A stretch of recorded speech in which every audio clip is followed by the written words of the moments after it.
एक अजीब सा गांव था जहां धूप ढलते ही लोग अपने दरवाजे और खिड़कियां बंद कर लेते थे, क्योंकि वहां का नियम बड़ा ही अजीब और डरावना था।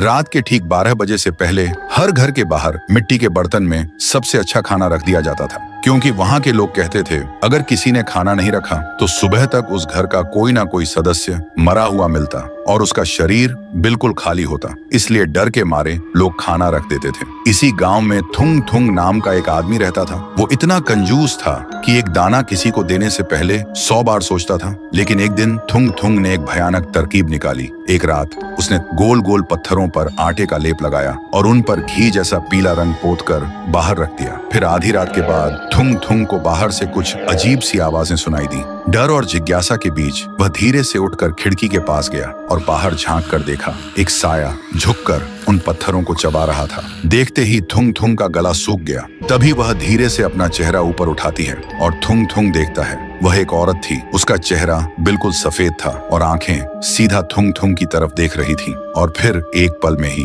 वह बिल्कुल थुंग थुंग के सामने आ खड़ी हुई। थुंग थुंग इतना डर गया कि वहीं बेहोश होकर जमीन पर गिर पड़ा। फिर सुबह जब थुंग थुंग को होश आया तो उसने देखा बाहर थाली की जगह सोने के सिक्के पड़े थे। सोना देखते ही थुंग थुंग का डर गायब हो गया और उसकी जगह लालच ने ले ली। वह खुशी से पागल हो गया। फिर अगले 3 दिन तक वह रोज थाली में कंकड़, मिट्टी और पत्थर सजा कर रखता और हर सुबह उसे बदले में सोना मिलता। लेकिन चौथे दिन सुबह जैसे ही वह उठा उसे महसूस हुआ उसके गले में कुछ अटका हुआ है। उसने जोर से खांसने की कोशिश की और तभी उसके मुंह से खून से सना हुआ सोने का एक सिक्का बाहर गिरा। यह देखते ही थुंग थुंग घबरा गया और तभी उसका पेट अचानक फूलने लगा, जैसे अंदर कुछ जिंदा हिल रहा हो। और अगले ही पल उसके गले को चीरते हुए उसके मुंह से पत्थर और सोने के सिक्के लगातार गिरने लगे। थुंग थुंग चीखता रहा पर रुक नहीं पाया। तभी उसके सामने वही औरत आ खड़ी हुई और धीरे से बोली, तूने मुझे पत्थर खिलाया थुंग थुंग, लेकिन मेरी भूख